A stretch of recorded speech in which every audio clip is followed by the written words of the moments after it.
गृहमंत्री अमित शहा यांच्याकडे गृहमंत्री म्हणून देशाच्या डिझास्टर मॅनेजमेंटचा जबाबदारी आहे. ती गृह खात्याच्या अंतर्गत डिझास्टर मॅनेजमेंट हा भाग येतो.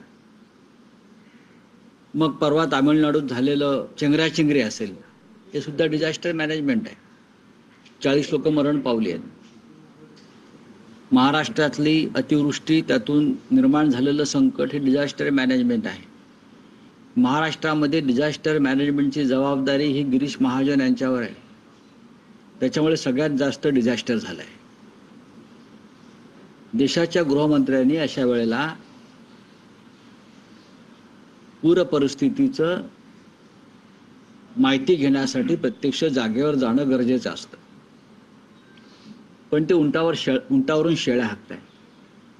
ते भारतीय क्रिकेट बोर्डाच्या निवडणुकात अडकलेले आहेत. ते पाटणा बिहारच्या निवडणुकीच्या प्रचारात जात आहेत. ते BCCIचा अध्यक्ष कोणी निवडायचा हे ठरवत आहेत. पण ते संभाजीनगर, जालना, परभणी, नांदेड, बीड, धाराशिव, लातूर येथे गेले नाहीत. मुख्यमंत्री आत्ता काल आम्हाला दिसत आहेत जाताना. पण मदतीचं काय? मदतीचं म्हणाल तर अजूनही शेतकऱ्यांना हवी तशी मदत, कुटुंबाला हवी तशी मदत त्यांच्यापर्यंत जाऊ शकली नाही. आजही शेतकरी मदतीच्या प्रतीक्षेत आहे. निदान त्यांना आत्ता जगण्यापुरतं तरी काहीतरी मिळावं. बाकी आपल्याला नंतर चर्चा करता येईल, ही आमची भूमिका आहे. 50,000 हेक्टरी ही नुकसान भरपाई मिळणं गरजेचं आहे. 50,000 हेक्टरी ही नुकसान भरपाई मिळणं गरजेचं आहे. आणि त्यांचं ताबडतोब जी कर्जवसुली आहे ती थांबवावी. कर्जमाफीची घोषणा तुम्ही नंतर करा. सरकारकडे भरपूर पैसे आहेत उधळायला, आमदार खासदार विकत घ्यायला, निवडणुका लढवायला. प्रचंड पैसे आहेत त्यांच्याकडे. कंटेनरच्या कंटेनर भरलेले आहेत. बहुतेक त्यासाठी त्याने भूमिगत काही जागा केल्या असतील कंटेनर ठेवायला. PM केअर फंडामध्ये लाखो कोटी रुपये आहेत, बेहिशोबी आहेत. त्याचा हिशोबच कोणाकडे नाही आहे. हे पैसे तुम्ही कोणासाठी का पुढल्या निवडणुकीसाठी PM केअर फंड जो सिक्रेट फंड म्हणून तुम्ही ठेवताय तो वापरणार आहात? हे तुम्ही आमच्या आत्ता सध्या मरणाऱ्या शेतकऱ्यांना द्यायला हवे. काल ही 2 शेतकऱ्यांनी मराठवाड्यात आत्महत्या केली, आपण पाहिले असेल. तुम्ही महाराष्ट्रातील शेतकऱ्यांचे बळी अशा तऱ्हेने घेणार आहात का, पाहणार आहात का? हे आमचे जे राज्याचे मुख्यमंत्री आहेत देवेंद्र फडणवीस, त्यांनी ही वेदना आणि व्यथा दिल्लीच्या दरबारी वारंवार जाऊन मांडायला हवी. त्यासाठी त्यांनी बंड केलं पाहिजे.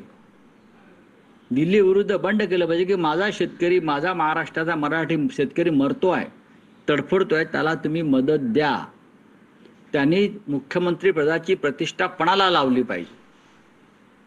हे त्यांनी केल्याशिवाय मराठवाड्याला आवश्यक ती मदत मिळणार नाही. पण राऊत साहेब, एका बाजूला उद्धव ठाकरेंनी दौरा केला, सरकारवर टीका केली जाते, पण शिंदे शिवसेनेचे नेते, आमदार असं म्हणतात की सरकार तर आपल्या परीने मदत करते, प्रत्येकाला मदत केली पाहिजे. याचं उदाहरण म्हणजे उद्धव ठाकरेंनी धाराशिव जिल्ह्याचा दौरा केला, त्यावेळेस इटकूर गावातील पूरग्रस्त कुटुंबाच्या घराला भेट दिली होती. या कुटुंबाच्या घराची पडझड झाली होती आणि या कुटुंबाला आता शिंदे शिवसेनेच्या वतीनं मदत करण्यात आली. बघा, शिंद्यांचं हे कामच आहे. शिंद्यांचं हे कामच आहे. मदत केली म्हणजे मी उपकार करता का? तुम्ही सरकार आहात ना. विरोधी पक्ष हा सरकारला आरसा दाखवतो. हे जर त्या शिंदे आणि त्यांच्या लोकांना माहीत नसेल तर त्यांनी राजकारणात राहू नये. आम्ही तिथे गेल्यामुळे तुम्हाला कळलं की काय परिस्थिती आहे. आम्ही विरोधी पक्ष, माननीय उद्धव ठाकरे त्या भागाचा दौरा करून त्या महिलेच्या घरात गेल्यावर, तिच्याशी संवाद साधल्यावर, त्यांची व्यथा समोर मांडल्यावर सरकारला कळलं ना. शिंदे म्हणजे कोणी व्यक्तिगत आहे का? शिंदे म्हणजे सरकार आहे ना, गव्हर्नमेंट आहे ना, गव्हर्नन्स आहे ना. तो उपकार काय करतायत ते माणसं? एका उपकाराच्या भावनेमध्ये आहेत का आम्ही मदत केली? अरे नाही करायची ते तुम्ही खुर्च्या सोडा ना. आम्ही सरकारमध्ये असतो आणि विरोधी पक्षाने काही आम्हाला दाखवलं असतं, आम्ही तिथे पोहोचलो असतो. आमचं काम आहे तुम्हाला दाखवणं, म्हणून विरोधी पक्षनेत्याची गरज आहे.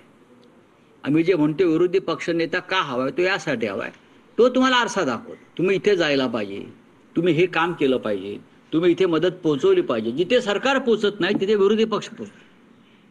आम्ही जर तिथे पोहोचलो नसतो त्या महिलेकडे इटकूर गावातल्या, तर हे मिंदे पण पोहोचले नसते, सरकार पोहोचलं नसतं, फडणवीस पोहोचले नसते. जिथे तुम्ही पोहोचला नाहीत, या दुर्गम आणि शोषितांच्या गावामध्ये, गरिबांच्या गावात, महार मांग मातंगांच्या गावात, तिथे आम्ही पोहोचलो. म्हणून तुम्हाला जाग आली की इथे जायला पाहिजे.